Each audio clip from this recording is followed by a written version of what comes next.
नमस्कार दोस्तों, कैसे हैं आप सभी। मैं आपका ज्योतिष मित्र श्लोक वर्मा आपके अपने चैनल श्री हनुमंत कृपा पर आपका स्वागत करता हूं।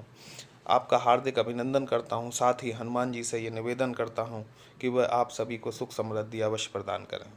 दोस्तों, आज हम जिस विषय पर बात करने वाले हैं वो हमारी सीरीज के तहत गुरु ग्रह के गोचर से संबंधित है और आज सिंह राशि और लग्न पर आधारित है।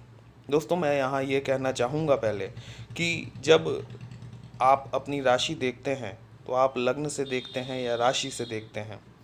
तो अगर आपको किसी एक में परिणाम अच्छा दिखाई देता है, दूसरे में भी परिणाम अच्छा दिखाई देता है, तो आप ये मान के चलिए कि आने वाला वर्ष आपके लिए बेहतरीन साबित हो सकता है। अगर एक में अच्छा और एक में खराब दिखाई देता है तो यह फलादेश आपके लिए उस वर्ष के लिए मध्यम साबित होगा, और अगर दोनों में ही खराब है तो फिर उसके लिए अलग से उपाय करने पड़ते हैं। दोस्तों, आज हम सिंह राशि और लग्न से संबंधित या वे व्यक्ति जातक अथवा जातका जिनके नाम के अक्षर, जिन्हें अपनी न राशि पता है न लग्न पता है, लेकिन उनके नाम के अक्षर अगर सिंह राशि और लग्न के अंतर्गत आते हैं तो वह इस विश्लेषण को देख सकते हैं। दोस्तों, अभी तक गुरुदेव बृहस्पति आपके नवम भाव में गोचर कर रहे थे। नवम भाव में गोचर करने के पश्चात भी, मतलब भाग्य भाव में गोचर करने के बाद भी, गुरुदेव आपको आशातीत परिणाम नहीं दे पा रहे थे। इसके पीछे जो कारण था वो कारण ये है कि गुरुदेव बृहस्पति के ऊपर शनि की तीसरी दृष्टि पड़ रही थी। शनि की तीसरी दृष्टि अच्छी नहीं मानी जाती, इस वजह से गुरुदेव चाह कर भी आपको आपकी आशाओं के, अपेक्षाओं के अनुरूप परिणाम नहीं दे पा रहे थे। 1 मई 2024 को गुरुदेव बृहस्पति आपके नवम भाव से निकलकर दशम भाव में स्थानांतरित हो जाएंगे 1:47 दोपहर में, और अगले वर्ष 14 मई 2025 तक गुरुदेव बृहस्पति आपके दशम भाव में ही निवास करेंगे। दशम भाव हमारी पद प्रतिष्ठा, मान मर्यादा, सम्मान, नौकरी, रोजगार, व्यवसाय से संबंधित होता है। हमारे पिता से संबंधित होता है दशम भाव। और जब गुरुदेव बृहस्पति यहाँ बैठेंगे तो आपको यकीनन इन सभी बताई हुई चीज़ों में स्पष्ट रूप से आशातीत परिणाम दिखाई देंगे। वे सभी लोग, वे सभी जातक अथवा जातका जो नौकरी छोड़ना चाह रहे हैं, देखिए, इंक्रीमेंट हर किसी को चाहिए होता है। कोई पद में प्रमोशन नहीं हो रहा है या सैलरी में इंक्रीमेंट नहीं लग रहा है, ऐसे जातक इस वर्ष के दौरान अपनी अपेक्षाओं के अनुरूप नई नौकरी पा सकते हैं। वे सभी जातक अथवा जातका जिनका जॉब छूट गया था किसी कारणोंवश और नया जॉब नहीं मिल पा रहा था, वे भी इस वर्ष में अपना जॉब पा सकेंगे, नौकरी पर आ सकेंगे। दोस्तों, दशम भाव में बैठकर गुरुदेव बृहस्पति आपके मान सम्मान में निश्चित तौर पर बढ़ोतरी ही करेंगे। गुरुदेव बृहस्पति दशम भाव में बैठकर अपनी 5वीं दृष्टि से आपके द्वितीय भाव को देखेंगे। द्वितीय भाव या स्थान हमारी जन्म पत्रिका में धन भाव कहा जाता है। धन भाव, वाणी भाव, कुटुंब भाव, ये सब हमारा द्वितीय स्थान होता है। और जब गुरुदेव बृहस्पति अपनी पंचम दृष्टि से यहाँ देखेंगे तो निश्चित तौर पर आपके धन में बढ़ोतरी होगी। देखिए, धन दो प्रकार का होता है। एक तो संचित धन होता है, मतलब जिसको आप अपना बैंक बैलेंस कह सकते हैं, और दूसरा धन रोज के आवक जावक का होता है। ठीक है, तो द्वितीय भाव में जब वृद्धि करेंगे गुरुदेव बृहस्पति अपनी पंचम दृष्टि से, तो आपके बैंक बैलेंस में बढ़ोतरी होना स्वाभाविक है। आपके कुटुंब में भी बढ़ोतरी हो सकती है। आपके वाणी में परिवर्तन आ सकता है। आपकी वाणी सौम्य और मृदु हो सकती है। ये सभी परिणाम आपको द्वितीय भाव में देखने को मिलेंगे। देखिए, गुरुदेव बृहस्पति वृषभ राशि में गोचर करने जा रहे हैं।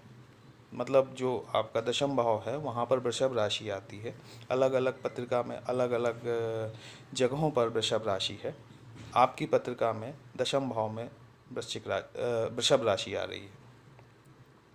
तो गुरुदेव बृहस्पति जो कि देवताओं के गुरु हैं और शुक्राचार्य जी दैत्य गुरु हैं, लेकिन चूँकि दोनों गुरु एक दूसरे का सम्मान करते हैं, इसलिए नैसर्गिक शत्रुता को भूलकर यहाँ पर आपको अच्छे परिणाम ही देखने को मिलेंगे, क्योंकि दोनों एक ही सिक्के के दो पहलू हैं।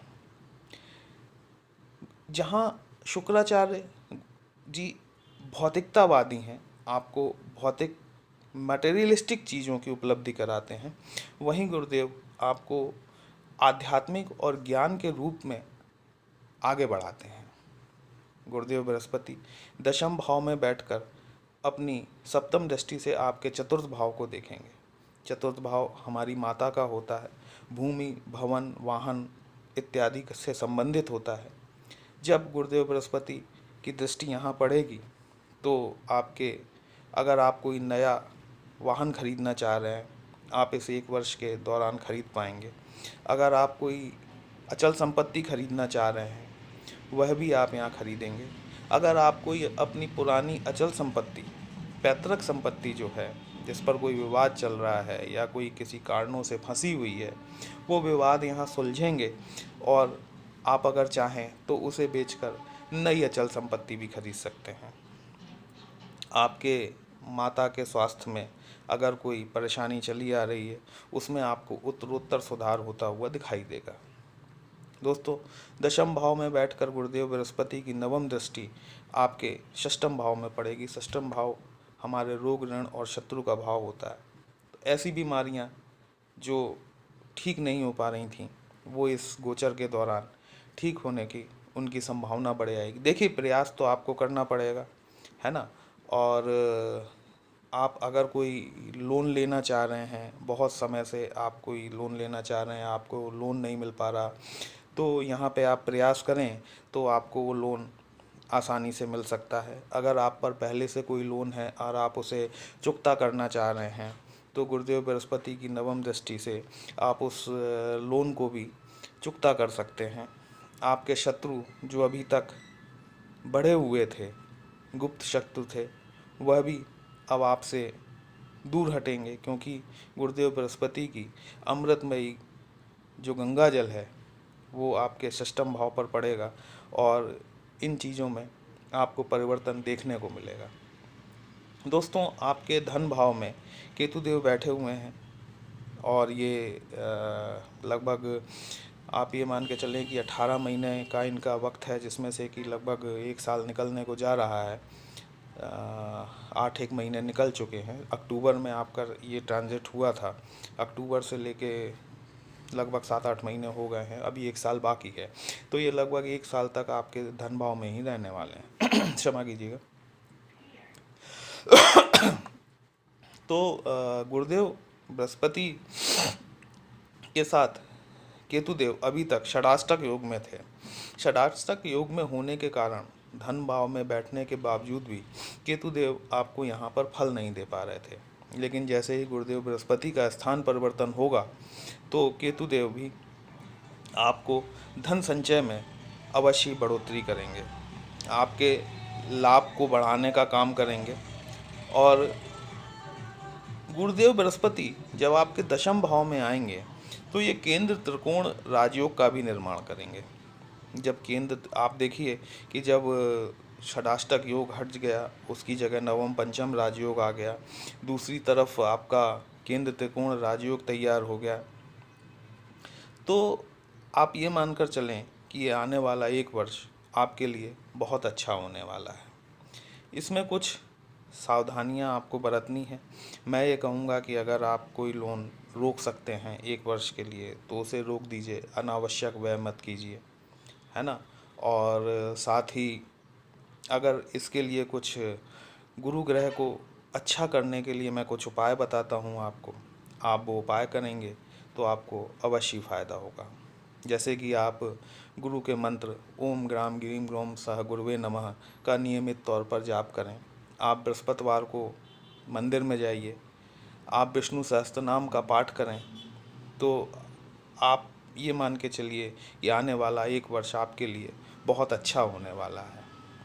ये गुरु का गोचर 12 वर्ष बाद हो रहा है और बहुत से जातक जातिकाएं जो विभिन्न राशियों से संबंधित हैं, कुछ लोग बहुत ज़्यादा परेशान रहे हैं, उन सभी के लिए यह गोचर कहीं ना कहीं पर उन्नति के द्वार अवश्य खोलने वाला है। दोस्तों, हमारा ये विश्लेषण आपको कैसा लगा? अगर आपको अच्छा लगा हो तो आप हमारे इस चैनल को लाइक, शेयर और सब्सक्राइब अवश्य करें।